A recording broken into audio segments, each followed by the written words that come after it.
Deuce and Mo, they tell you what they know. Do it for Deuce and Mo. Deuce and Mo. Hey. Do it for Deuce and Mo. When it comes to the Kings, it's my favorite show. Do it for Deuce and Mo.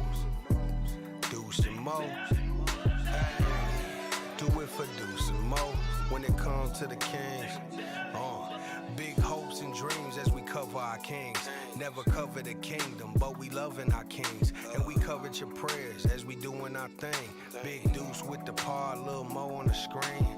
Solo or together, still do it for team. Never switch up for $1 or revenue stream. So we always got each other, balance out the beam. Deuce and Mo, and that's the end of the theme song. Do it for Deuce and Mo. Ladies and gentlemen, we are live! Yeah! That's my favorite show. Yeah! Call me confused because all I heard was the T-Wolves' big bad defense. Tonight, they look like the T-Pups. How are we doing on Night Chats? You look like a drunk uncle right now. My ties undone? And this is like, can I fix it? No, man. Okay. You just look a little... It looks like I just unhinged. coached a game like a couple years ago before coaches started wearing warm-ups. How we doing on Night Chat? Happy post-Thanksgiving. On a Friday night, the Kings go on the road and get the job done. Wow, setting up a massive night on Tuesday. Get your legs ready. Heal up, get massages, whatever you need to do, Kings, because Tuesday night, Golden One Center. The final in-season tournament game. Correct. You go head-to-head with the Golden State Warriors in Sacramento. Draymond's first game back from suspension. And if the Kings win, they clinch Group C. If they don't, the Warriors are in a great spot because they would have the head-to-head tiebreaker. It all comes down to that. Like anxiety. Anxiety. How's everybody feeling tonight? I hope you guys all had a great Thanksgiving. Yeah. Dude, I totally forgot and didn't forget that was just yesterday. It was just yesterday. Wow. Yes. Time flies when you're having fun. Man. And, I got this a lot today from people because we did pre and post game. And I kept hearing, Deuce, you're wearing T-Wolves colors. I'm just going to do this. This is what I want to do on TV. I'm sorry. Did I miss? Is there an alternate T-Wolves jersey that has gold, red, blue, and green on it? Is there a jersey? Why would that even for a second bother you? You son of a bitch. Yeah. Yeah. Nothing can bring me down today. That's good. You know why, Morgan Reagan? Because the Kings won? The Sacramento Kings won. Well, I guessed right. To be honest with you, Yeah. I know I said after the Dallas game, best win of the season. Best win of the season did already say that tonight. Yeah, but guess what? Oh, it can happen again. Bo Jack, you agree with me out there too? Yeah, he does. It was the best win of the season. Say it. Shut up! No, he. Oh, you Bo agree? Jack's saying You agree? Good boy. That's a good boy. Oh, that little shit! I swear to God, if he keeps barking. Oh, there goes Deuce, Coach Deuce, coaching him up. You can't bark like that in the first quarter. You know, we really need you to settle down, settle in, be part of the team. Is he locking him out? Or he's doing something. I don't even want to know. Either way. Best win of the season so far. I'm cool with that because of what was at stake. Yeah. And we can talk all about this once we start the podcast, but you think about the T-Wolves being 7-0 on their home floor. What? Yes, I'm just Let chaos him- behind me. let him- But there should be even more chaos. You know why? Why? Because the Sacramento Kings went on the road and got the job done. They said, Minnesota, who cares about your 7-0 road record? #1 in defensive rating.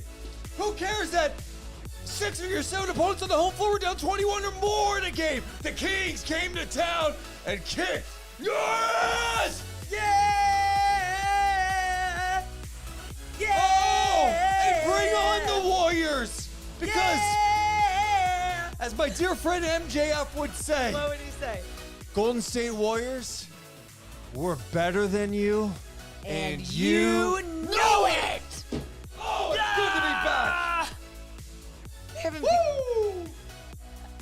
what's their record against the Warriors this year? Doesn't matter, doesn't matter. Doesn't matter, because we're celebrating tonight. Yes, it is. Yes. Just doors in here, windows open, let the fog seep in. Cheer. Jesus.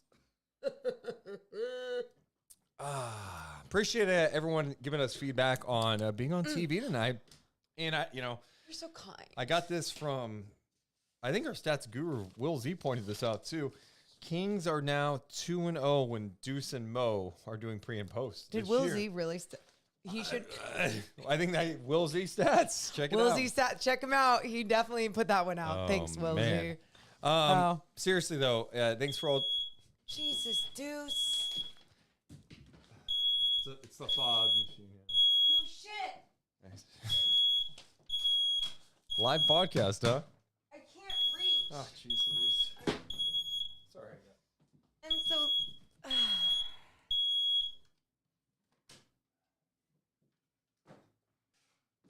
Hey, it's worth it, guys. It's worth it. Is it? Oh, man. I can't. That hasn't gone off in a while. I got a lot of great feedback on my suit tonight. I appreciate that. And then I see Epic in the chat saying 70s car salesman tie. Okay. Oh, I disagree. I disagree. Appreciate you guys. Let's give a quick shout out to everyone watching us live before we start the podcast. Shout out to our guy, Steven Brown. Let's go. We got Cameron and George. Drunk on LaCroix is in the building.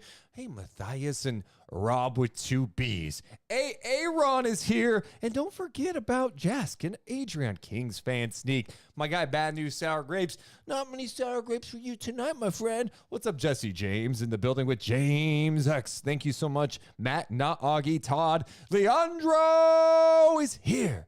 Hey, Mitch. Thanks so much for being here. Hey, Mitch. Hey, Lee. What's up, John? Appreciate that. Steven says Deuce needs a stylist. Morgan, you take offense to that? Yeah, I kind of do, because, I do not get paid, and I try to help the kids. So, and I believe this tie, let me see, Deuce. Yeah. Don't touch. Okay, never mind. I don't even know what brand that is, but doesn't matter because it looks good. So, Deuce Mason. and I'm not complimenting Deuce. I'm complimenting Deuce me. Mason enhances any brand. No. Make sure to hit the thumbs up. Make sure you subscribe. All it does is help our channel grow. Let's start the podcast. Deuce and Mo. We're coming down in 3, 2, 1. Hit my music. Deuce and Mo. Deuce and Mo. Deuce and Mo. They tell you what they know. Deuce and Mo. Deuce and Mo. Deuce and Mo. The podcast that you know. Hey, welcome into the Deuce and Mo podcast, recording this on a Friday night after Thanksgiving, where the Sacramento Kings ended a long 6-game road trip against a team who had not lost at home. A team that, in 6 of their last 7 games on the home floor, led by as many as 21 points. Let me start over. 3, 2, 1. Deuce and Mo. Deuce and Mo. Deuce and Mo. They tell you what they know. Deuce and Mo. Deuce and Mo. Deuce and Mo. The podcast that you know. Hey, welcome into the Deuce and Mo podcast, recording this on a Friday night after the Kings ended a long 6-game road trip in the bitter cold of Minnesota. A T-Wolves team that was 7-0 on the home floor. A Minnesota team that was blowing everybody out at home. In fact, the only team who wasn't down by 21 or more in a home game, the Boston Celtics. But the Kings went there tonight against a team with the #1 defensive rating in the NBA, a team that would run you off the three-point line, a team that was the talk of the town with the best record in the NBA, and the Kings in a in-season tournament game go to Minnesota at the Target Center and win 124-111. De'Aaron Fox had 36 points. He was big time. The Kings bench was huge. The Kings won points in the paint, second chance points, the rebounding battle, and now with that win, they're 3-0 in the in-season tournament, setting up a massive game on Tuesday night, Golden One Center. The return of Draymond Green from a 5-game suspension. It's Kings-Warriors national TV. The winner clinches Group C. I think there's a lot at stake. Each and every one of our podcasts presented by our friends over at Northwest Exteriors. I'm Deuce Mason. That's Morgan Reagan. How you doing, Mo? Oh, man, I am good. That made me tired. Yeah, what did? In a good way. Like, everything that you just put out there, I was like, you just told an entire story in about 45 seconds, and it was a great job summarizing everything. Oh, thanks for the Because love. it was a very, how do we put this? It was a big game because of everything at stake with the in-season tournament.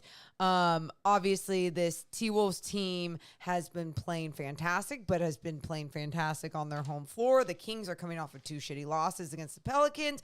What was going to happen? Well, it ended great for Sacramento Kings. Morgan, this was the best win of the season. And I know some people, I said it before the show, not on the actual podcast, but the other night I said that after the Dallas game. Okay, it so felt you keep really good. saying But it's not, it's truly, they played a great game. And what you just said is so accurate. They went to New Orleans, and I know they made that comeback last game. Yeah. New Orleans just looked like the better team. They were more physical. They looked more athletic. They had size. They had length. They posed a lot of problems to the Sacramento Kings. Yes.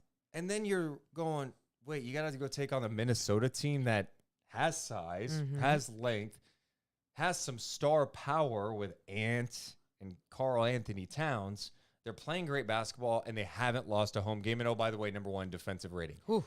There was a lot going up against Kings. Oh, and the final game of a 6-game trip, everyone's kind of itching to get back Day home. after Thanksgiving. Yeah, you know, they responded tonight, and they played a great game. They came out firing. I loved how they came out. It wasn't like they were just chucking. No, they got into their stuff. To me, the key tonight was you need to push the pace even on makes. You need to push. Get downhill, get the offense going.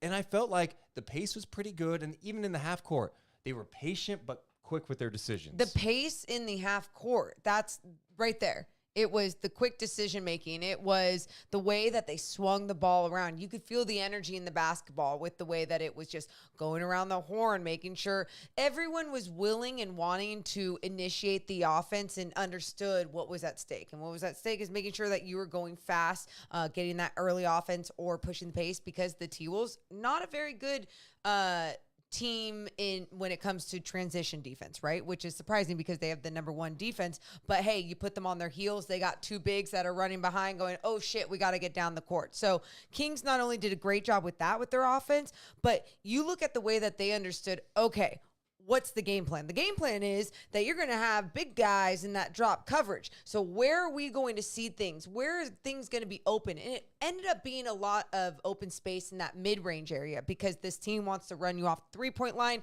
So then you meet up with the big fellas in the middle. And they said, we're going to run our 2-man game, DHOs, go in strong, and find some space in that mid-range game. And that's exactly what the Kings did. Yeah, out of that horn set late in the game, I felt like they ran it 800 times, and it got a lot of good looks for De'Aaron Fox, who finished with 36 points in this game for the Kings in this win.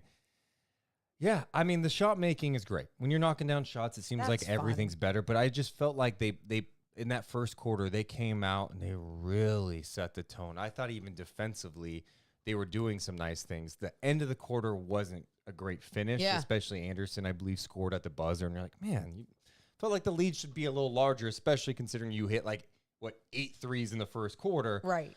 But I felt like the energy was there, and they looked more like themselves. And one concern I had after the Pelicans game was, all right, you're going to run into teams with size and length. You can't retreat.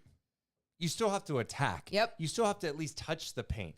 Like, yes, these teams are long. Karl-Anthony Towns is a long player. Rudy Gobert averaging over 2 blocks a game this year. We get he's a threat. But it doesn't mean you just hang out in the perimeter and go, oh, okay, we'll just take a 3 right when we can get it. No, play your game. I thought Sabonis coming out and going, you know what? I'm going to try to score on Gobert. I don't care. I'm going to go to work in the post. And you know what? Gobert had some nice plays tonight. Yeah, I did. But Sabonis wasn't shy about it. I felt like the Kings weren't shy about attacking. HB had a nice attack. Malik Monk came in, had a beautiful score where he threw it up over Kyle Anderson, who played great defense. They kept playing their game. Yep. That's exactly what it was. And it was attacking no matter who was meeting them at the rim. And understanding that they might have a more difficult experience at the rim, but that is when the decision making came in, and that's when the quick decision making came in, and you saw guys make the right decision. I think there's only a few times that we saw, like Chris Duarte, for example, he had this great fake, went to the basket, and then tried dishing it off to Sabonis, where it was like, dude, you could have finished on in a reverse or on the left side with your left hand. So there was very few of those mistakes being made. But then on top of all that, too, Deuce, 3-pointers were being made, and when you're obviously also making your outside shots, not only are you becoming a threat from the outside as well, it brings a different type of confidence to the entire team. Nothing wrong with a little mid-range either. No. If they're going to give you that space, knock it down. De'Aaron Fox is a really good mid-range player. Kevin Huerter has the ability to be a good mid-range player. Sabonis can step out and hit that mid-range shot, and he's going to need to, right? So I just thought this was probably one of, overall, the Kings' best games. And another thing I liked, they got off to a great lead. They were up 22 points. Yeah. The second quarter wasn't good for the Kings. It felt like they started falling into a bit of letting Minnesota dictate the game a little bit. You know, Minnesota's starting to get some stops, and then the defense would have some breakdowns. Minnesota cuts a 22-point lead to 6. Okay, it's a game again. Yeah. How do you respond?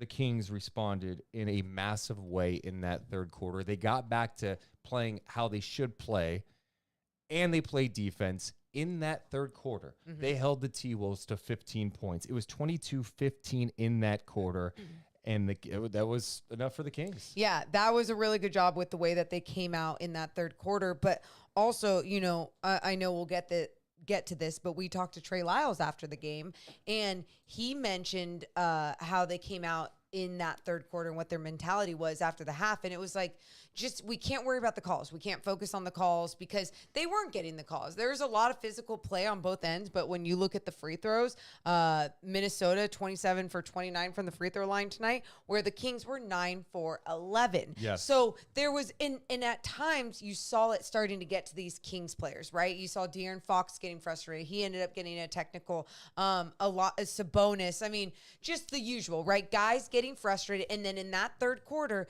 they were like, okay, we're not going to allow that to dictate our body language, our energy, and we are going to focus on what we can control, even if we're getting the shit kicked out of us. And that's what they did, and that's when things changed. Anthony Edwards tonight shot more free throws than the Kings did as a team. He was 17 of 18 from the free throw line. The Kings were 9 of 11.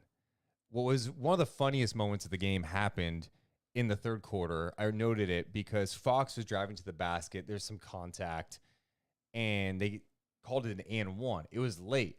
And the Kings instantly, Sabonis is clapping, He's smiling. Like, Thank you. I'm like, what just happened? But they were legit like celebrating the fact that they finally got a call. Yeah, those things are going to happen sometimes. Sure. And I get why it's frustrating, but the Kings just need to keep playing. And they did. They did. And this is a big time win. This Minnesota team is a good team. And they're without a key piece right now. Jaden McDaniels, who was fantastic against De'Aaron Fox last year in 4 games, defending De'Aaron Fox last year. Fox was 9 of 25 and something like 1 of 9 from 3. His length, his ability to stay in front, recover. He's just a really good defensive player. He's out right now for them. So that was definitely a loss. The Kings were without Keegan Murray, who's been their best defender this year. I just loved how the Kings responded tonight. You know, I think this is, a big game just from the sense that it was an in-season tournament game that they needed to win. Yeah. But also, it was one where I don't know. I was so eager to see how they bounce back tonight after what happened the last couple of games against New Orleans. That was, I kept going, when are they going to respond? When are they going to respond? They didn't respond after they fell to the Pelicans, and it was really disappointing. And so to see them respond against a good team, a team that has been playing well together, was very optimistic. And I think you got to give a lot of credit to De'Aaron Fox. He finished playing the game with 37 minutes. He had 36 points in those 37 minutes. He took 32 shots, 14 of 32, 3 for 7 from beyond the arc, and 5 for 6 from the free throw line. And I thought he could have gone to the free throw line a few more times, wasn't getting the calls. That's going to happen. That's fine because they ended up pulling out the W. But 12 assists on the night, Deuce. That is a guy. And we were talking about this post game with the way that he was making sure that the ball was getting swung around. Like, he wasn't always the one just making the play, getting the assist, even though he finished with 12. He was one of the ones that was initiating the offense and making sure that it was getting started early and quick. 36 points, 12 assists, 7 rebounds. A rebound, something I want to stick with for a second. The Kings won the rebounding battle tonight. It was 46-44. The Kings had 14 offensive rebounds. They had 26 second chance points, 15 for Minnesota. Points in the paint, Sacramento, 58-42. It's noteworthy, one, because the Kings really struggled to get anything going in the paint against the Pelicans the last couple of nights. But it's even more noteworthy because the T-Wolves are one of the best teams in the NBA in defending the paint. Yes, and it makes sense. They allow about 42 points in the paint a game. That's 4th best in the NBA. And the Kings were able to score 58 points. So they got them there on second chance, points in the paint. They won the rebounding battle, and they still managed to be efficient from 3, 17 of 35 from downtown. Minnesota's been holding teams to 32% from 3 this year. Yeah. So I thought it was interesting after the game. Anthony Edwards was asked about the Kings, and I'm paraphrasing here, but he's like, we really haven't played a team like them before that moves the ball, gets it reversing. Season, yeah. Yeah. Where the way they move the ball, how it's reversing, how quick they play. It messed with Minnesota. It was together, and it totally did. It threw them off. It threw them off in the sense of they weren't really disrupting the Kings offense as much, right? Where I think with teams, they're used to alternating the way that their opponents play because they have bigs in the middle. And then they have a guy like McDaniels that can get up and be someone that can push guys out along the perimeter and make life a lot more harder out there as well. So they didn't do that against the Sacramento Kings because the Kings did a better job of game planning against them and saying, look, we're going to continue to play our game this game. I thought the help was really good, especially in the second half, even at the rim. You know, Cat ended up hitting some threes in the second half, especially in the fourth quarter, just to keep Minnesota close enough. You're like, God, it's down to 8 or whatever, 10. You're like, they're hanging around. There's still a chance.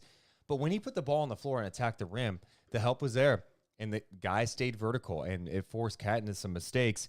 Check out these second half numbers. Mm-hmm. The Kings held Minnesota to 47 points. Okay. That's huge. That 47 points. Minnesota in the second half shot just 34%. They were 8 of 22 from 3. So 14 of 41 overall. And in the second half, they had 11 turnovers. You know, I don't think Minnesota was shooting all that great, but I also thought their decision making at times, I'm like, why are you just chucking up that outside shot? You're just making this easier for the Kings to get the board and go. Like, that is what you hope you're going to end up getting out of this squad. And there's a few times where, sure, it was just a missed shot, but there was a lot of different times tonight where it was like the Kings defense, the way that they were rotating, talking to one another. They had a plan and they stuck with it. The way that they were just so focused, so engaged in this game is what truly got them this win. Did you have doubts headed into tonight after how the Kings played against the Pelicans? Yes. And the reason why So what did tonight tell you then about this team? That they're inconsistent. I mean, Ooh, yeah, no. And I think because you look at those and because of the sample size, one. So let's look at the sample size. What's their record now? They are 9-6, so 15 games in. 15 games in, okay? So I like to go 15, 20 games in to really like create or to be able to define a team, whatever. I still feel a little lost with the Kings. I think injury bug kind of playing a part in the beginning with De'Aaron and now Keegan, like, and then Trey Lyles. And so what is their rotation? So I'm going to kind of justify this with that. But I say inconsistent because when they did go to Houston, they look like I've said this before, dog shit. And they would say this without De'Aaron Fox, yeah. But still, we saw without De'Aaron Fox and then they won didn't 6 look in a like row. dog shit. Yeah. You know what I mean? So my point is like I knew that they were able to be a good enough team without De'Aaron, but when I saw them play back-to-back games in Houston the way that they did, and then they played better with De'Aaron, and then the back-to-back games against the Pelicans, it wasn't as bad as the Houston Rockets games, but it was still just like, where did this Kings team go? How do they lose 2 games like this to the same team? Yeah. So when they bounce back against a good team like Minnesota, I'm in this space of like, I don't know what to believe yet. Scoring 124 points on Minnesota is pretty good. impressive. Yeah.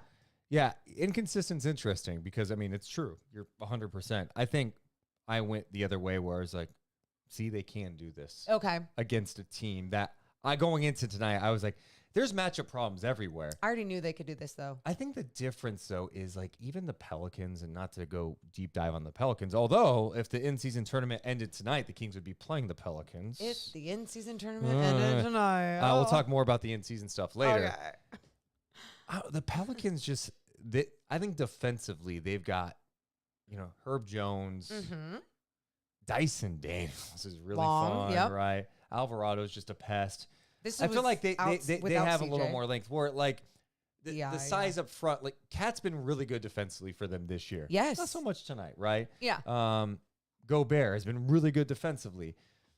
I think the Kings almost are a better matchup with the T-Wolves than they would be for the Pelicans. I think the Pelicans give you more problems because they can take you out. They've got guys who could defend multiple positions, right? Like you don't necessarily want Cat switching out onto a guard. Like that's not ideal. Where Herb Jones could be like, I'll switch out on Fox. Oh, you need me on Keegan, or you need me on this guy, or I could switch out on Malik Monk. That versatility, I think, really hurts the Kings. Yeah, I mean that, but also like when you go back and really look at those 2 games, you saw Zion with line drives in both games, and then BI in where he loves to play, like mostly in the mid range, and it's like you allowing these guys easily to get what they want was surprising to me. Where Anthony Edwards still a big night for him, 35 points. He was 17 for 18 from at the free throw line, so he was getting to the rack, getting fouled, all those things. But I still felt like it's not like they disrupted his game, but they disrupted the T-Wolves game as a whole with their defense. It was still good. It just wasn't great on Anthony Edwards. And that's going to happen because there's going to be... He got a lot of calls, too. He got a lot. He got a lot of calls. He got a lot He's of really calls. good. And, by the way, finished with 35 points. 8 of 21 shooting. I felt like he settled for some threes tonight. 2 of 9 from 3, although he's been a good three-point shooter. Morgan mentioned this earlier, but 17 of 18 from the line. He also had 7 rebounds and 5 assists in this game. Yeah. No, it's one of those things where it's like he could have taken it to the rack every time and probably gotten the call, And there was times where I'm like, you guys find your best man on the floor. Why are any of you other T-Wolves shooting right now? Or even go, Cat, like you said, in that fourth quarter, started knocking down that 3 just to scratch and crawl and get back in that one, but it just wasn't enough. Their whole team wasn't together, playing well together, shooting well together. You also mentioned the 15, 20 games for you. You need, that's usually a good barometer. Although the Kings, it's tough because Fox has missed time, Keegan's missed blah, blah, blah, blah, blah. Yeah. This Kings team definitely has better defensive moments this year. I think one of the things that's jumped out to me a lot is they've been so much better at staying vertical on guys. And tonight was a great example of that. I mean, we were playing at post game, and I know Herder didn't play a ton tonight. He ended up playing like 24, 25 minutes. And how many did he play in the second half? He only played 6 minutes in the second half. Okay. But in the first quarter alone, I mean, I'm writing down, it was first quarter, early second quarter. He had awesome defensive moments. Yeah. Where There was one where he had to come over and help and go straight up with Gobert. And he took the shot straight up, boom. Gobert missed the shot, sprinted back down to the other end to fill the lane, got some attention. I forget who missed the shot. He got the offensive rebound, put it up and in. Little things. Those things matter. Yep. We're seeing more of that. He had a situation where he got switched out on, I believe, to Shake Milton. He had to come over and help. He blocked the shot. Yep. The effort, just different. I'm just mentioning Kevin Huerter, but we're seeing more like Kevin Huerter. Okay, you had some good moments defensively in that first quarter, second quarter. Sabonis. I thought the one thing Sacramento did really well in the first quarter was in pick and roll situations. Sabonis would come out hard, and they would try to offer up a double team trap on him and get the ball out of his hands. They've done that more this year, and I love that they did that tonight against Anthony Edwards. I thought it was really effective. So they're doing much better with pick and roll situations. They're doing much better contesting. Sabonis' verticality. Trey Lyles coming back. We haven't really talked about him, but God, does he just make this team better? I mean, Trey comes in off the bench. He's strong. He gets vertical. He's knocking down threes. He's playing tough. He's rebounding. That's huge. Yeah, he was itching to play again. And you can see, like, he is giving it all, leaving it all on the floor because he cannot wait. What are you pointing at? And sorry, I didn't mean to distract you. Someone in the chat was just like, Deuce, wearing a blazer makes me uncomfortable. I thought you were going to keep playing, but go ahead. No, it's okay because I was wondering who you were yelling at on there. But, yeah, but with Trey Lyles, just really, really fun to have him back, too. Yeah, and it's having him be able to come back and he can give you good minutes. How many minutes did he end up playing tonight? He played, God, I feel like he was impactful in his 19 minutes out there. He was. Again, it's not just looking at the 9 points. Look at 7 rebounds. You know what? Who else had some stretches tonight? Who? Well, Kessler Edwards. He came in. A couple of things. Kessler knocking down 2 threes tonight. That's a win. Yes. That's a win because when he's out there, there's sometimes you're like, are you in the right spot? I think he's been confused at times, but I also thought he made plays defensively tonight. He got the defensive player of the game crown. Oh, yeah. But he also hit 2 threes. And if he's hitting threes, that's a win. Especially in his small amount of time usually. And in this one, he had 18 minutes off the bench. Davion only played like 9 minutes. Mm-hmm. That stretch he came in, he hit a shot. Caused hit a a 3. turnover. Yeah, so that was good. JaVale McGee played 8 minutes tonight. That a really decent stretch for him.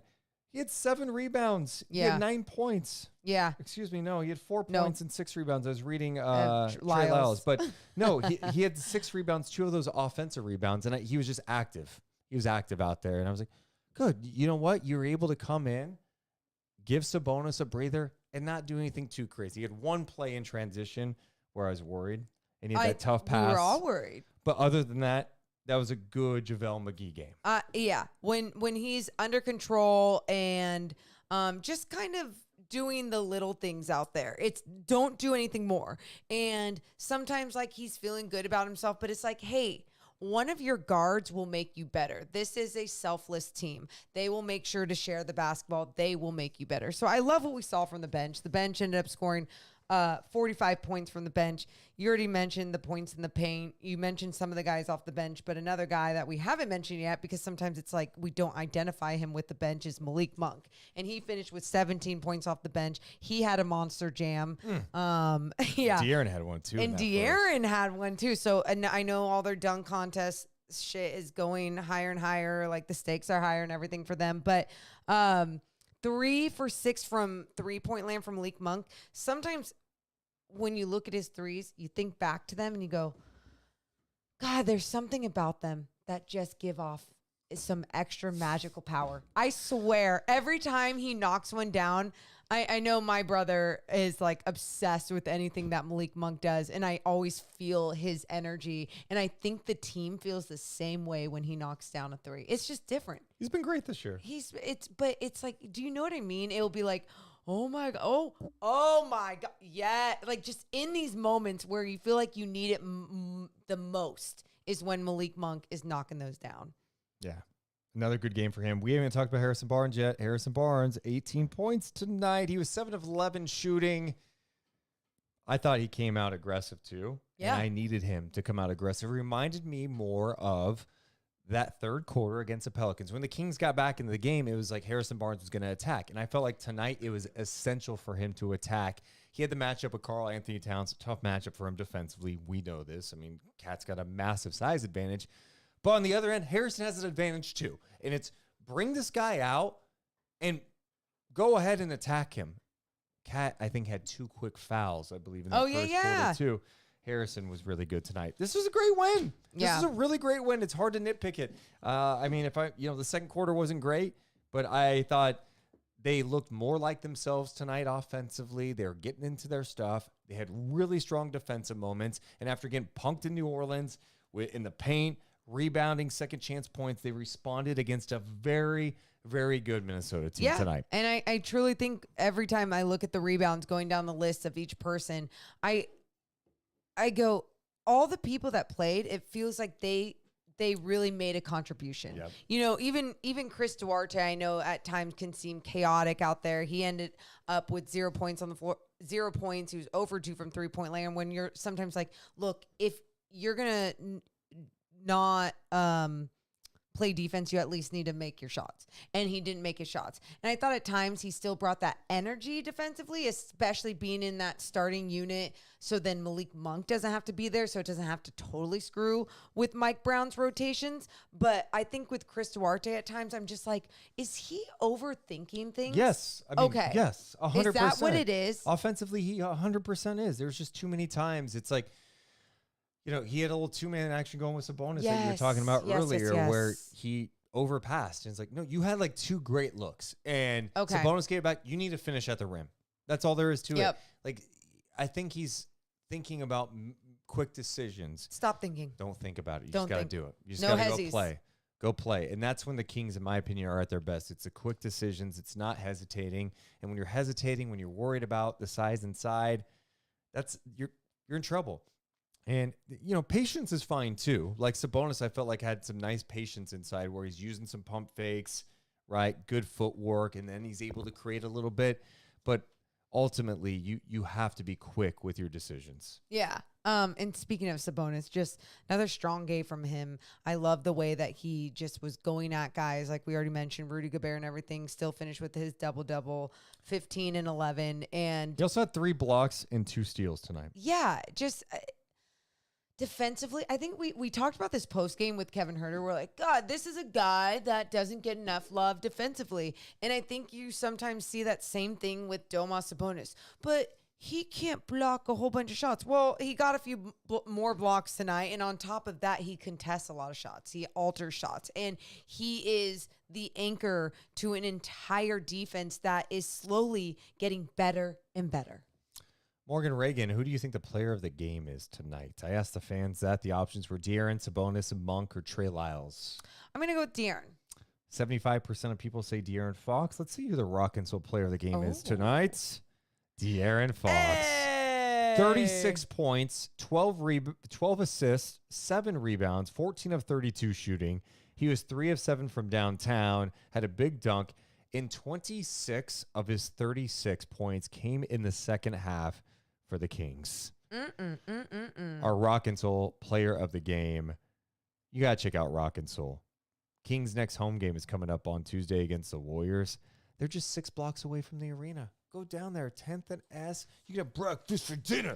Breakfast for dinner. Or just get lunch or dinner too, whatever you want. But they're amazing. They're local, and you should check them out. Yeah. I know a lot of people have gone over there. Yeah, a lot of people have gone over there for Kings games because I know on this road trip that you could get 50% off appetizers and 50% off drinks while watching a Kings game there.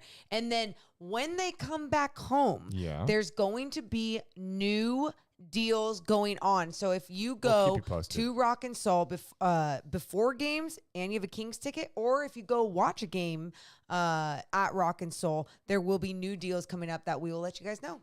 So just tell them you heard us. Just tell them Drunk Uncle that you heard about them on the Deuce and Mo podcast. There we go. Hey, you know what? What? I was on pre and post game on TV tonight. What's your point? I had to get back from San Francisco. I do that every here time. I am. I do that every time. I do that every time. You're great. Yeah, but I'm pushing the pace here, you know? It just takes a lot out of me, all right? So just be nice. Wait, that just took a left turn. What? Are you okay? Just give me some credit for messing up, okay? Give you credit Like- for messing up? Like, give me a little courtesy. Like, it's okay. I made a mistake. I had a turnover. Hey, we're all your teammates here. You want to hear from Mike Brown on tonight? Yes, please. Let's hear Mike Brown talk about the defense. Oh. After the Kings win tonight against the Minnesota T-Wolves. And our defense picked up in the second half. I mean, they scored 15 points in the third quarter. I'm sure some of it they felt they just missed shots, but our guys gave effort. They were big. They led with their chests. And then, they ended up shooting 35% from the field in the second half. So I keep telling our guys, if we can lock in the way that we're capable of defensively, we're going to have a chance to be great. And it's a great way to end the road trip. It is a great way. He also was talking about a story with Sabonis asking to run a certain play at halftime. One thing I would say is we run that high pick and roll action, double high pick and roll action with Fox. I don't know how many times in the second half. And it was funny because at halftime, I didn't think we were defending at the level we're capable of. And so Domas, I'm talking about defense. Because, we were shooting 56% from the field in the first half. We scored 70 points. And so Domas said, Coach, what about that play that we spent 20 minutes on? We spent 20 minutes on this play, and you don't even call it one time. I said, Domas, you're right. I said, you're 100% right. I'll call a play, all right? But we scored 70 points, and we're shooting 56 or 57% from the field. And he goes, okay, I got you defensively. I said, okay, get me defensively, and I'll call a play. And I don't know how many times. I probably called the play 20 times at least. And so after the game, I asked Domas, I said, Domas, did I call the play enough for you? He said, yes, Coach. I said, thanks for holding me accountable. Compromise. Mike Brown's a good storyteller, man. Not only is he a good storyteller, it's my favorite thing how he does other people's voices. It's always like, hey, Coach. Like he'll just do this whole different tone, and it's adorable. I love it. I love him. I love him. He gave a lot of love to his team's defense in the second half. Do you remember the Kings playing? I mean, again, we are 15 games in. Yeah. Did they have a 15-game stretch of playing defense like they have this year? And by the way, I'm not trying to gas them up like they're the number one defensive team in the league. But they have had far better moments this year. Physicality, at the rim, pick and roll. I could still go, like, I could look through right now and be like, okay, there's 5 games of these 15 that I'm like all around shitty defensive game, which is fine because there were so many more of those last year with even a good offensive game, right? So it's nice. So it's like if they are playing bad defensively, it's usually like this season, at least so far, it's like they're playing bad on both ends. And I think some of the games that we've seen this year with them have the better defensive effort and still lose. There's something about it. You're like, oh, you can feel them getting better, and you got to trust your eyes. If you see them actually moving and talking and making the right rotations defensively, I think you have to give them credit. Sure. As it stands tonight, they are 17th in defensive rating. They were 24th last year. And offensive rating, they are up to 11th after a slow start. Remember, they were number 1 last year in offensive rating. So just outside the top 10. What excites you most? Them scoring 124 points against Minnesota, or some of the things defensively? Please proceed with your own question. Sometimes I give you a second to think. I like it. For me, I was more excited about the offense tonight because we have seen them, the playoff series against the Warriors. It was like, that's not who they are offensively. Like, what's happening? And then in some of their losses this year, it's like, hey, like, where's the team from last year offensively? Yeah. Right? The Houston games you talked about, New Orleans. They've only lost to 3 teams this year. Kind of crazy to keep saying that. When you just said that, I was like, wait. But New Orleans twice, Golden State twice, and Houston twice. But in those games, it's like, is his offense okay? Like, what's happening? Sure. And so tonight against a team that has been playing some really good defense, and I think That's fair. most people in the general public think are good, and they're going to be really good defensively. I get excited about, okay, they were able to score on a good defensive team tonight, and they did it by playing their game. And maybe they tweaked some things like they were talking about with the high pick and roll with the 2 screeners up top with Fox, right? But good. I want some more of that, and they should do that, right? Force those bigs to come out and defend or play in drop coverage, and then you can expose them in the mid-range game. I just... The 124 points tonight was big time. I think that, but I think also how they were playing efficiently. I think there was we mentioned this multiple times. Good decision making, smart basketball being played, and that made it fun to watch. It translated into a W. It translated into the basketball, the offense that we're used to from this team, and it didn't all just fall on De'Aaron Fox, even though he ended up finishing the game with 36 points. It was nice to see some other guys hit some outside shots and really understand, hey, our guy isn't getting those calls on the inside. How can we also make sure that we're doing our job on the offensive end? So the Kings win tonight, and now they are 9-6, but 3-0 in the in-season tournament. So what does this all mean? What are the scenarios? What does it mean? I think I have them down until I saw a tweet from James Ham. Oh. But first, we should mention that tonight's podcast presented by our friends over at Northwest Exteriors and northwestexteriors.com. We've been talking about them all season long for good reason. And shout out to one of our podcast listeners, Neo, who heard us talk about Northwest Exteriors and went, I'll give him a call, have him out now. He's getting some work done on his house. Northwest Exteriors, big-time Kings fans, local. They don't subcontract somewhere in L.A. They got a showroom in Rancho. And getting windows is just smart. It helps your house, helps the energy bills, that looks better. It's a game changer. It's a game changer, and I just wish somebody had told me sooner. So if you're looking for new windows or so many other things, make sure, as Deuce closes this window to make sure it's going to stay warm. Good It bit. was getting cold, so I shut the window, and now I'm not going to feel anything. Oh, it's so hot in here now. Oh, my God. Okay, it's not that dramatic. Locked automatically, too. But it did do that. But seriously, if you are looking for new windows and maybe you're intimidated by what can the prices be, what is it going to be like, just reach out, get a free quote, and do it today. Yeah, and of course, Let me talk to you. simply the best. Trust Northwest. Yes. Also presented by a New York Times bestselling author, the one and only T.R. Reagan. If you're looking for a book this holiday season, you're going, I want to get someone a book, or you just want a book to read while maybe you're taking some vacation. How about you go to a New York Times bestselling author, someone who's been on the top of the Amazon charts, who writes thrillers that are based in Sacramento that will make you sick. They're dark. Check out T.R. Reagan. Check her out. Make sure you start with Abducted. That's all I'll say. Just go to Amazon.com or trreagan.com and start with Abducted. And again, your life will be changed. I was never a reader before I ended up reading Abducted 15 years after she wrote it. I know. Terrible daughter. Daughter of the year. Also, we have our Black Friday sale going on at deuceandmo.com. Click on merch. And guess what? We dropped some new merch today. Hey! Our Black Friday sale is on, okay? If you use promo code Black Friday for like this weekend, you get 20% off. That's Black Friday on our website, deuceandmo.com. Click on merch, and look, we have got new holiday Christmas shirts. Do you want my jingle?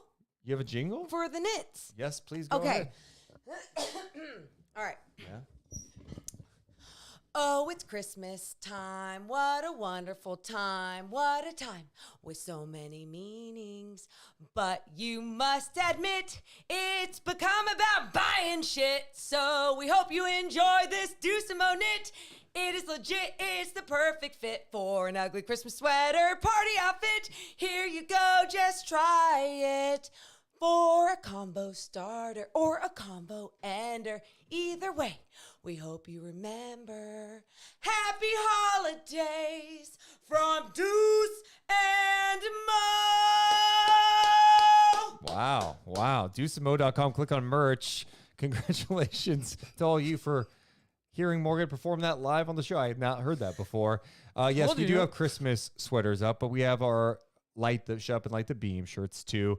Everything's 20% off right now through the weekend. DeuceandMo.com, click on merch, and promo code's Black Friday. Well, I think everyone wants a knit now. They all want a knit after Thank that you. song. Thank you. Morgan. Crazy, huh? Crazy. The Kings are like, 3-0 in the in-season tournament. The Golden State Warriors were at home tonight. They beat the Spurs 118-112. So Golden State is now 2-1 in the in-season tournament. And they're going, all right, what's that all mean? Well, what that means is something interesting is happening on Tuesday night. Kings, Warriors in Sacramento. It's a nationally televised game on TNT. Draymond Green making his return from a 5-game suspension that night. It always has juice in the building with Kings, Warriors. Warriors have the Kings numbers right now, and the Kings really need this win. I think mentally they could use this win. Yeah. But they also need it for the in-season tournament. If they beat the Warriors, they clinch Group C. They advance. And they will play in the quarterfinals and then with a chance to go to Las Vegas for the semifinals and maybe even a championship game. They got to beat the Warriors. They got to beat the Warriors. Well, okay. And another thing to just add on there, because with everything that was coming down to point differential, I'm not going to lie. I love that with in-season tournament because it was fun seeing De'Aaron Fox push for one extra layup at the end of the game. And then all the Minnesota fans, boo, boo. I'm like, do you not see the floor? It is an in-season tournament game. Do you not understand what's going on? There are different rules to this game. So, yeah, you look at what the Kings need to do. It adds the drama. We are in November, and it adds the drama just like the NBA wanted. And the reality, too, is for Sacramento, it's so important to win, right? Because if the Warriors win, they would be 3-1 in the in-season tournament. And they would technically be ahead of Sacramento because the first tiebreaker is head-to-head matchup. That's being ahead. Yeah. Who knows what that means for the Minnesota angle of all this. There's a lot of scenarios. James Ham put something up on his X account. He says, here's the breakdown. He says that if the Kings win, they advance. If the Kings lose and the T-Wolves lose, the Warriors advance. Okay. So the Warriors need to beat the Kings and the T-Wolves to lose. Okay. If the Kings lose and the T-Wolves win, it would then go to point differential because the Kings. Yeah. So. Ooh. That's interesting. Okay.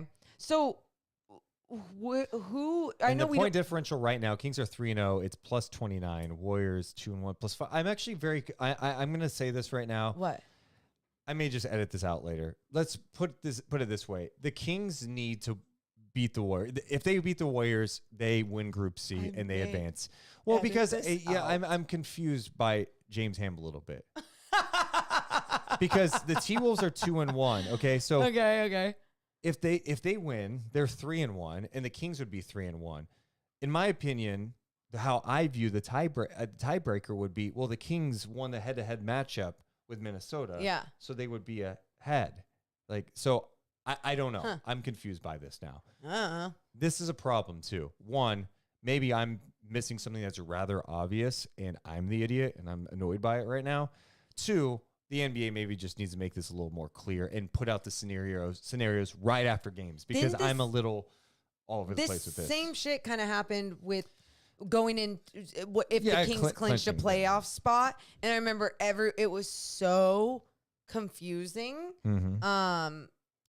Yeah, so I don't understand. Just tell me, wake me up when they win, you know? Yeah. You're that confused, huh? I'm very confused right now. It's so irritating. Oh my God. Rewind. Do you want me to sing a jingle about it? No. Okay. I don't. I'm just. Because yeah, I could. If someone has a link to it, it'd be great too. If someone has 3 teams, would it be 3-1 at that point? Okay. Daniel says, James got it wrong. Kings need to win to advance. Yeah, because that's what in my head, I'm like, I feel like they have to win because the Kings will not get in as a wild card at this point because of where Phoenix stands right now, I believe, with their point differential and their record. Okay. So. Well, you win some, you lose some. God, I hate being confused. Okay, then slow roll saying Ham got it right. I'm going to have to edit so much of this out of the audio now. Okay, hold on, I'm going to do a clap here. Okay. We love you, live stream. How do we get out of this, actually? Because I'm trying to figure. I want to give the scenarios out to the people. Should I look this up?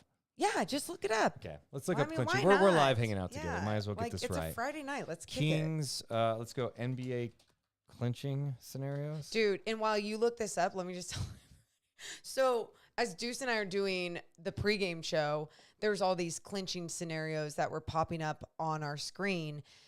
I am so bad with this stuff. I'm just like, can we get a professional in and they just like tell me and then I'll understand. But I don't want to be the one explaining it to people. And they put it up on the screen and I just go, so there it is. And Deuce just takes over. And I'm like, this is why you are on here. Thank you. Thank you.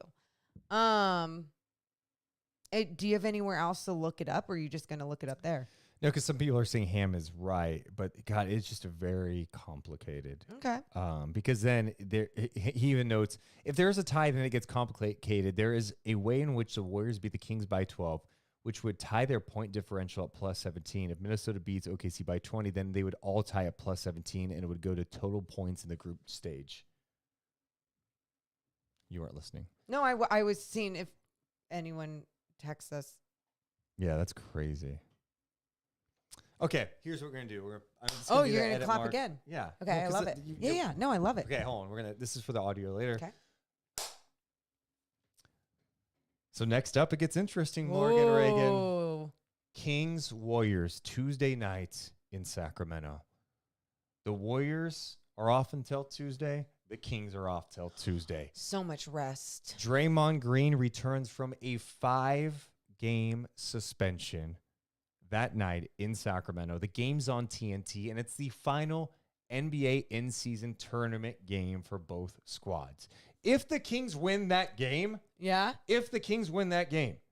they clinch Group C. Okay. And they will go to the quarterfinals with a chance, if they win, to go to the knockout round in Las Vegas of the NBA in-season tournament. Whew. There's a lot of different layers to this that could complicate things because then if there's any ties, it goes from head-to-head matchup to point differential, total points, and so on. A ton of different scenarios. Let's get there when we get there. It could get crazy, but Yeah. the Kings just need to take care of business. That's it. Let's talk about Kings-Warriors for a second. Third matchup of the year Oh, my God. already. So many. Last one, they lost without De'Aaron Fox. Klay Thompson hit the shot at the buzzer, and it was infuriating. Oh, that was awful. That was awful. I feel like maybe I'm overstating it. Uh-huh. I feel like the Kings need this game for their just mentality, for their mental state. Maybe it's me that needs it too, and that I'm projecting that onto them a little bit. But I feel like they need it. And I'm of the opinion, and I know Warriors fans may see this later, I think the Sacramento Kings are a better team than the Warriors. I truly believe the Kings are better than the Warriors. But ultimately, you got to prove it. Yeah. One, that's it. And because right now, wins and losses are going to define what team is better than the other. Sure. Right? Like, even if you use the eye test and you go, but they have a better team. Like, they might have the like some of the best players in the world on their squad, but they have a better all-around team. And it's like, got to prove it with the dubs and W's. And, so I get what you're saying there. And that's why, like, I have a hard time even saying that out loud, but I understand. I just want you to know I understand you. And I understand you also because you look at this Warriors team, and not only when they were having the 6-game losing streak and the Kings were having the 6-game winning streak, what type of team they look like. Even with Draymond on the floor at times, things still looked older, different, and I'm under the impression at times, and Warriors fans, if you're listening, you can tell me if I'm wrong, that maybe Kuminga and Moody need to get a few more touches, and if they're really going to be your future, that they are the ones that need to experience these NBA minutes, and guys being out is going to give them those opportunities. But when everyone's healthy, Chris Paul, Draymond Green, it just seems like they just seem different. They just seem like an older team. Opening night it was a weird game, and Sacramento fell apart down the stretch. The second matchup in San Francisco, I felt like the Kings battled. Their offense wasn't really clicking the way it usually does, but the Kings had a chance. They had the lead before Klay Thompson hit the game-winning shot to seal it. Yeah, I think the Kings just need to push the pace on these old sons of guns. Well, push, and play your style, because you have shot making, you have the toughness. You just have to go do it and just play, because I do wonder if overthinking comes into play at all with the Warriors. They've had the Kings number. Well, and I don't care about the preseason. I'm talking about back to the playoffs too. Yeah, and that's going to do. Anyone that's ever played a sport, doesn't matter if it was AAU or high school or whatever, and there's always that one team that, I don't know, sometimes they would wear like the black jerseys. We wear the black jerseys usually, but sometimes they would wear the black jersey, and you're like, oh man, there's just something tough about this team. You know, like there's something, this energy that comes into our gym or on our field when they're here. It's just different. Even if you know you're a better team or you have maybe some better pieces.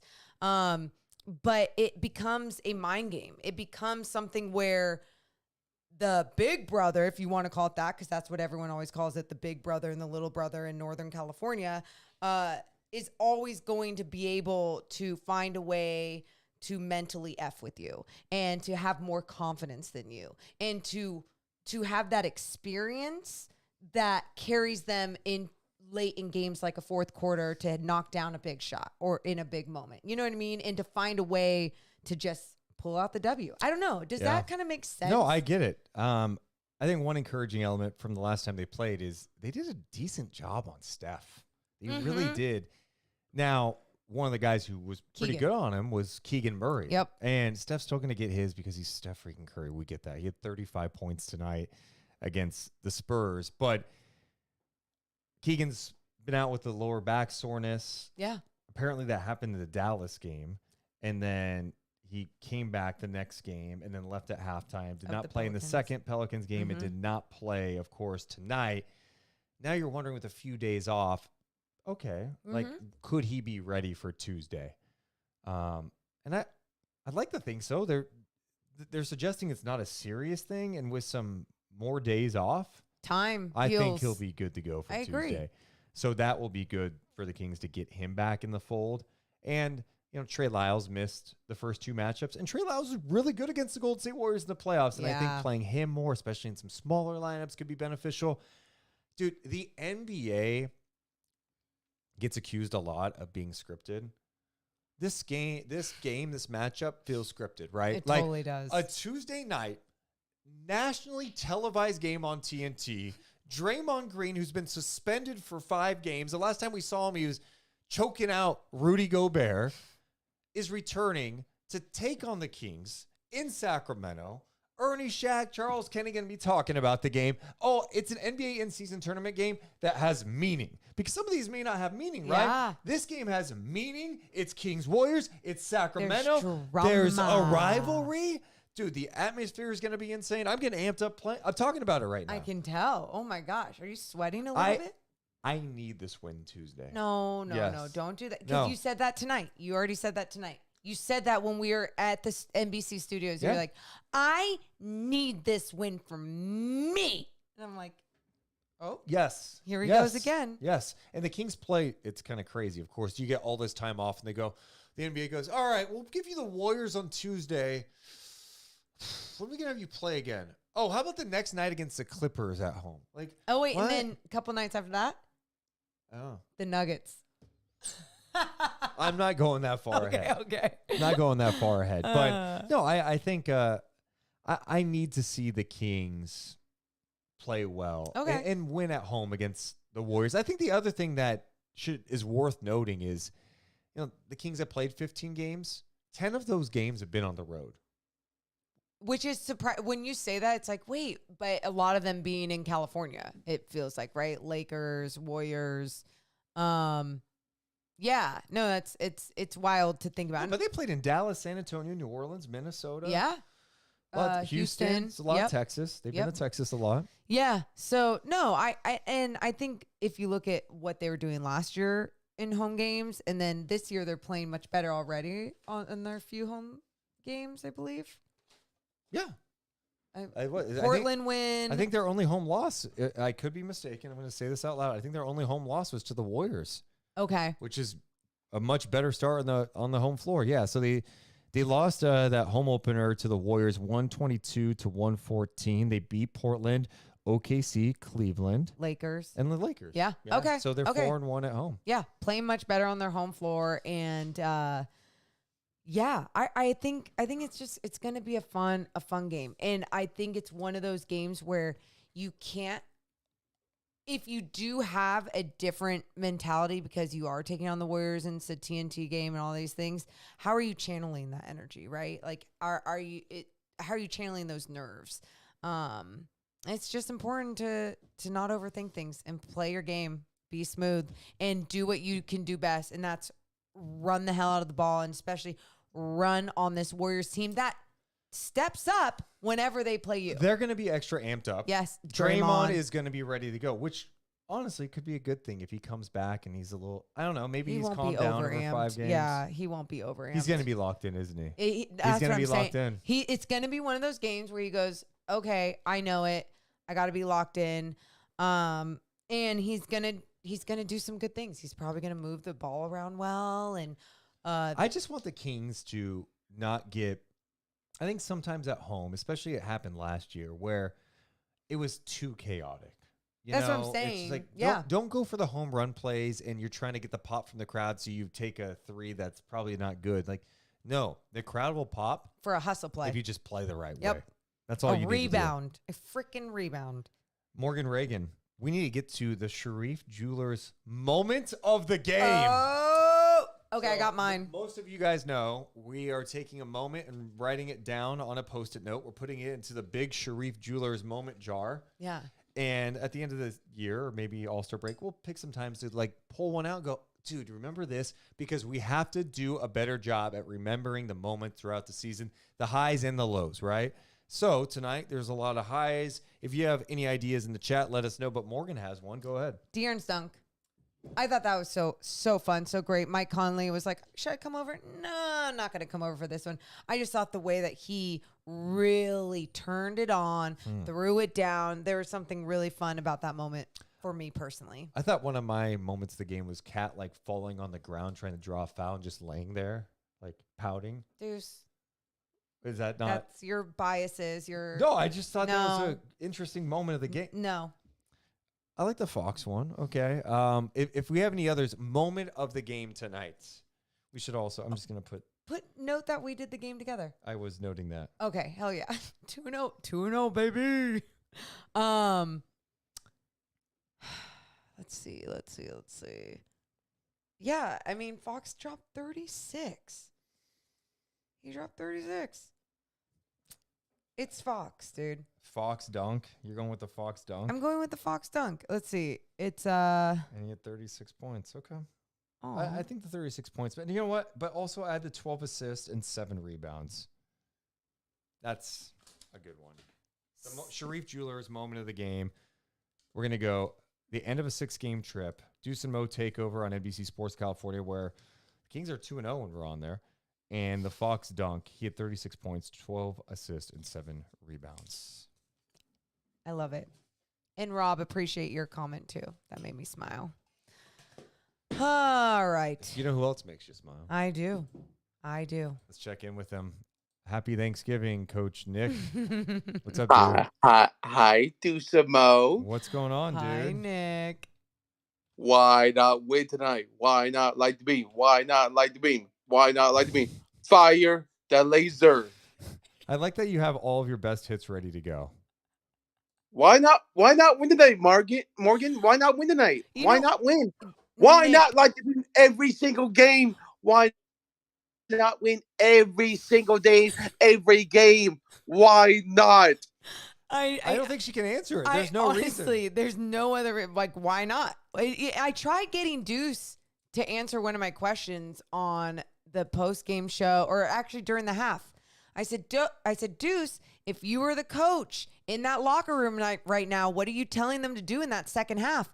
And I was waiting for him to say, why not play defense? But he didn't say that.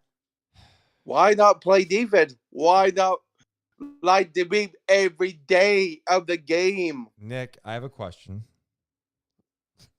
What was your favorite thing about tonight's Kings game? Oh, I was excited when the Kings won tonight. Hey, I was very excited because Kings won tonight. Kings won tonight. I'm happy. I'm a happy camper. I'm happy. I'm a happy Kings fan because the Kings are gonna win every day, every game. So light the beam every day, every game in Sacramento, California. All right, Nick, hold on. Hang on. How was your Thanksgiving? Did you eat a lot of food? Yes, I did. What did you eat? Get to give us your breakdown. How much did you eat? Did you eat a lot of turkey, a lot of mashed potatoes, stuffing? What'd you do? What was on your plate? Probably a lot of turkey, stuffing, mashed potatoes. Mac and cheese? No. Green bean casserole? Probably green bean casual. Okay, Probably. what about for dessert? You had some pie, didn't you? Yeah, I had some pie. Yeah, you did. All right, Nick. Well, Nick, I'm glad you had a good Thanksgiving. Glad the Kings got the win. Did you have a good one, Morgan? Oh, me. Not Deuce, me. I did. I ate a lot of food, so I could barely wear the clothes I wore today. It was fun. Yeah. Yeah.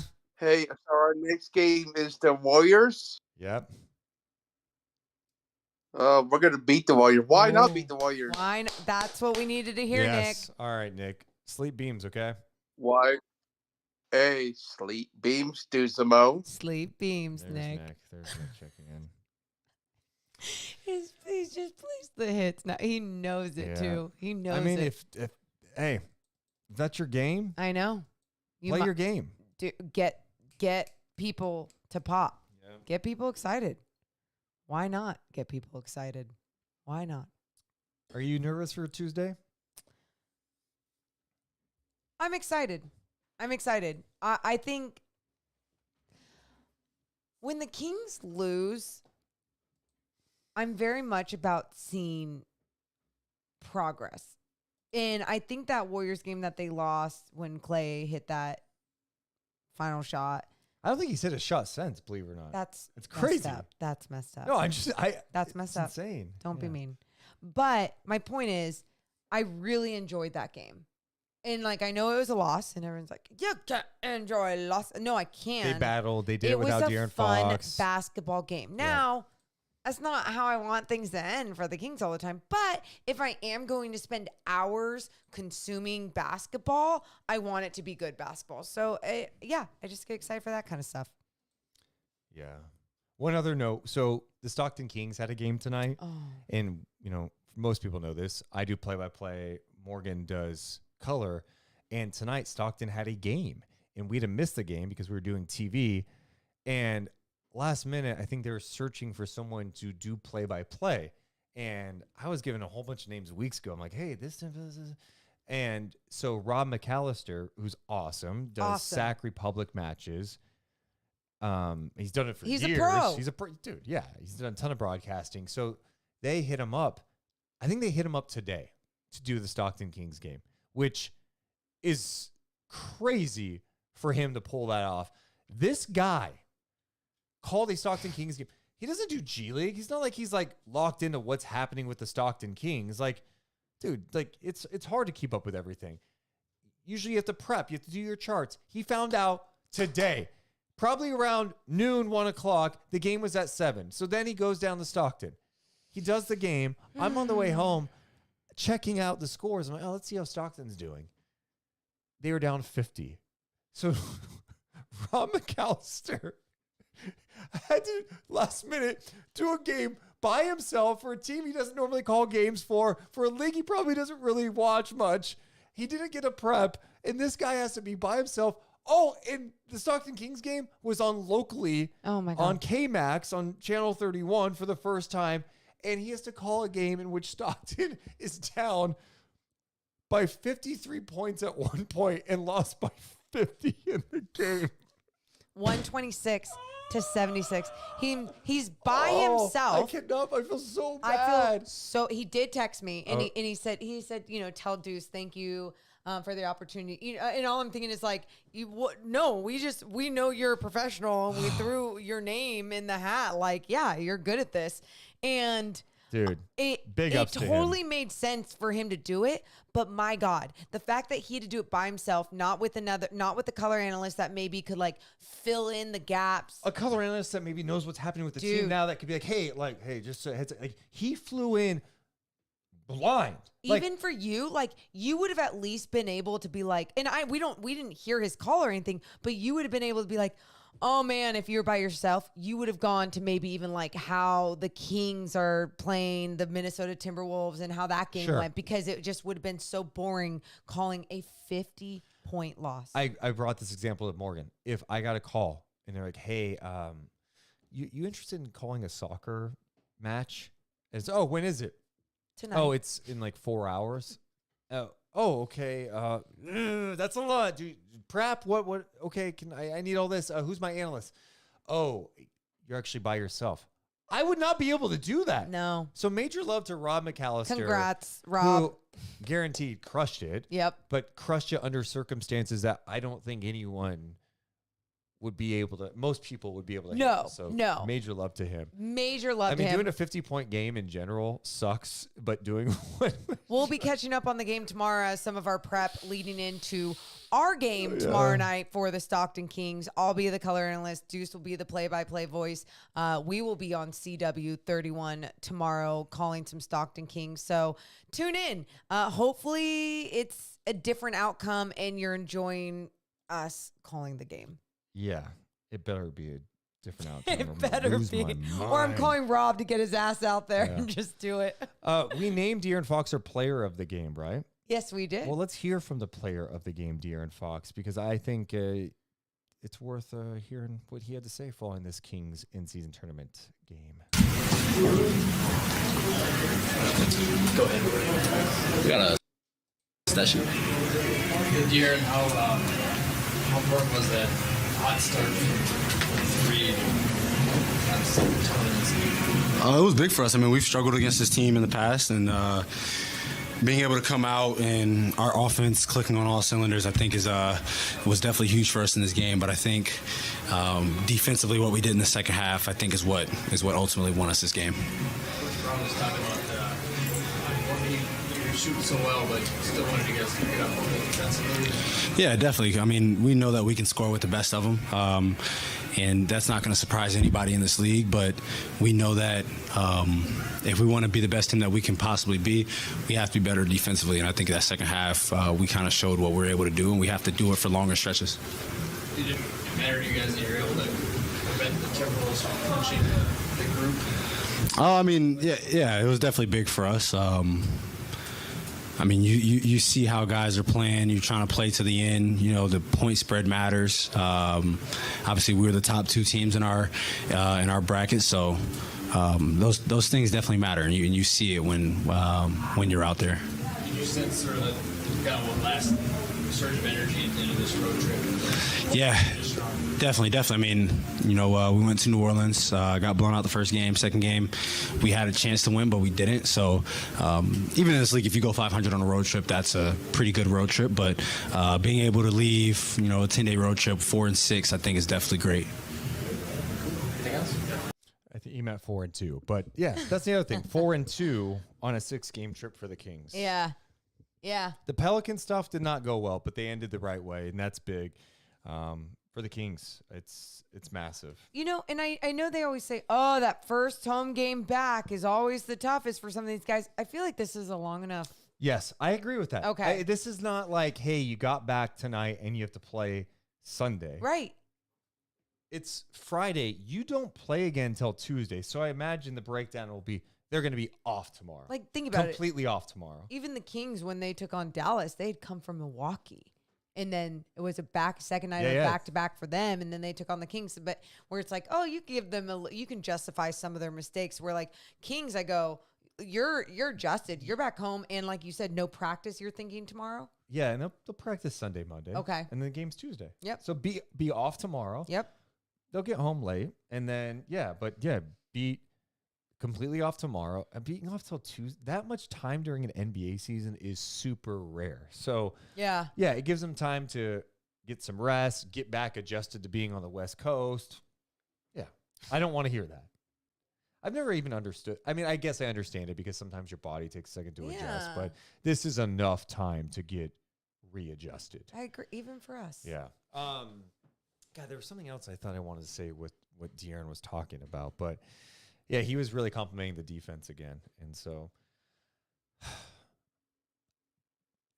it's interesting looking at this Kings team 15 games in, because they still have some of the same weaknesses. But I said this even last game after they lost. Yeah. The team defense has better moments this year than they did last year, but they still have the same flaws. In terms of just like, I think Are there flaws of another wing personnel? defender, Okay, like just having a stud. Like I think Keegan Murray's turning into be a really good defensive player, but everyone brings up like OG Anunoby, like that guy can defend.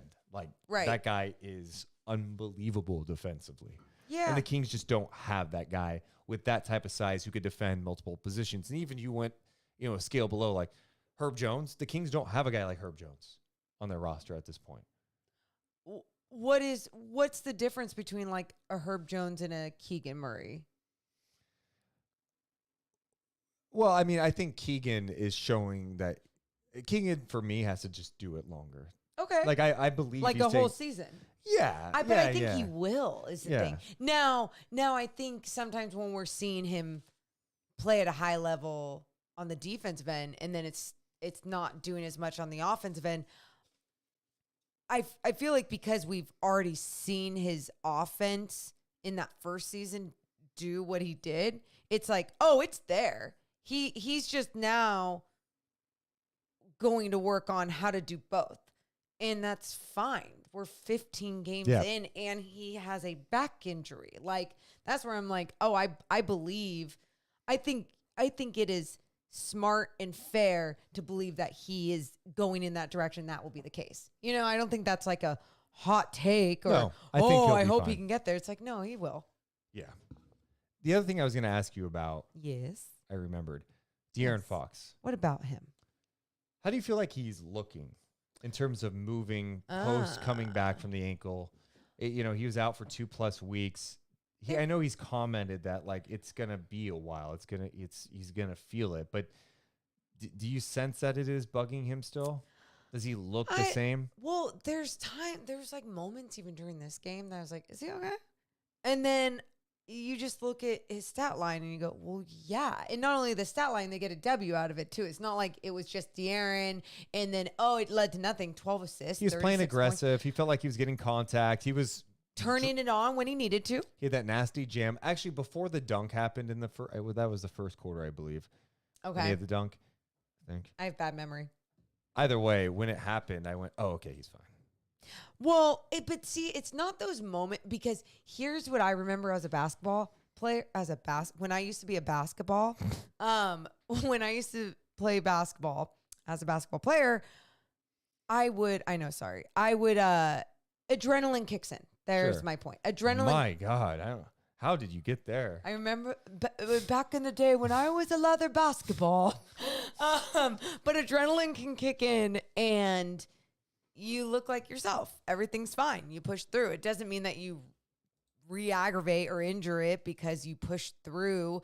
Adrenaline kicked in. And I think sometimes with De'Aaron, I could be wrong. I could be speculating, but I feel like that's what happens sometimes with him in the way that he plays basketball. There's a lot of physical energy going into his game. And it seems like he's the type, though, that like he's just had enough ankle situations over the years that he's like, I know what this is about. Yes. And I know this is part of the process of coming back. It's just going to bug me for a minute. Yep.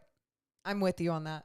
I'm with you. And that's fine. And I'm fine with that. I think that's how I feel like most athletes play sports. Like you get banged up through the season and you find a way to play through it. Like if it's a broken something that you're playing through, that's a little different. The healing time, the process, like of what needs to be fixed. But I think when it's a tweak or ligaments or a strain, there's different ways to go about it and with how you take care of it when you're resting too. Morgan, we talked about this game tonight. We looked ahead to the Warriors game, the implications that are there. Like, there's a lot on the line coming up on Tuesday. Was there anything from this game, any plays or any players or any moments that you feel like we have missed? I mean, the game ended. We went live on NBC, and then we drove back here, and then we're live again. So there's probably something we missed. And was there any other points that you wanted to make about tonight? I feel like we hit on all the players. Yeah. One note, I was just looking back at my notes. Yes. Harrison Barnes and Sabonis played the entire first quarter. I remember you saying that, that after felt the a little first different. quarter. Yeah, the rotations felt a little different. Obviously, no Sasha Vezenkov, but I think that's becoming more and more normal where Mike Brown just kind of sticks with what's working. Because I think even Kevin Huerter, I don't think he did anything wrong to not play. I think Mike Brown just liked what he had going on. He liked his flow, and he does that a lot. I thought Sasha didn't play because he didn't play well last game. Okay. And I think he looked at this matchup and went, Kessler gave us some decent minutes. I want to give Kessler some run here. I love it. He's long, and we need his defense tonight against this team. Yeah, and that's the thing with Mike Brown. I love that whether you want to call it a risk, I'm sure, Carlin, I'm sure he doesn't see it as a risk because he's doing his best to prepare these guys for game time moments and minutes. I do think I would love to see more Sasha, though. I do. Because I am convinced he will help this team. Well, I think practicing, just really playing hard during practices is going to help him get NBA ready. I would say through 15 games, he's been a disappointment. Oh, you'd go disappoint. I just think the hype around him was so much. Yeah, but I guess maybe, but I think that was unfair because I even remember I was super excited about him coming over. Yeah. I felt like he's just going to be a good fit. Like, worst case, he's a good role player on this team. Yeah. Well, he hasn't really established himself as that. And I think part of it is adjusting to the game. When I say he's disappointed, I'm not saying it's all on him either. I just think he was in the rotation, out of it. The beginning was kind of slow. He had some decent moments. I just think his size can help the team. I think he does good things defensively. And there are matchups where it's bad. Yep. But, man, he's got great hands, super active hands, deflections, good rebounder. I think part of it with him is he needs to knock down some shots when he gets the opportunity. Well, and that's the thing. When it's small opportunities, when it's small windows, you got to knock down almost every shot. Like, that's almost what I feel like Mike Brown's standards are for him. It's like, it's Mike Brown is very much defensive minded. It's what can you do for me on the defensive end? I think he knows Sasha's limitations on the defensive end, but knows he could be like a cold, hard killer on the offensive end. So he's like, do that in your 7 minutes. Do that in 11 minutes. I don't give a shit. Make it happen. Like, do your job on that end of the floor, and like we can continue from there. Maybe. I don't know though. All right. So that was a good point that you brought up about Sasha because we didn't mention that he did not play tonight. Yep. Filip Petrusev, what an era. Let's take a moment tonight, guys, and it's going to be emotional. Filip Petrusev, who was on the Kings for 2.5 weeks? Yeah. Woj reported that the Kings are letting him go so he can go pursue opportunities overseas. So the Kings now have a roster spot after acquiring him in a trade just a couple of weeks back. They got a free look at him. They go ahead. You can go somewhere else. They're a roster spot. What are they going to do? Well, leave it open for now. Yeah. Well, and it gives you flexibility. I was totally fine with that. By the way, Petrusev, how many minutes did he actually play for the Sacramento Kings? 3? I was trying to see what the actual total minutes were. I will remember you. Do-do-do-do-do-do. Wow. Will you remember? He played 6 minutes against the Pelicans. Yeah. Don't let Wow. your heart pass you by. 6 minutes, huh? 6 minutes. Never.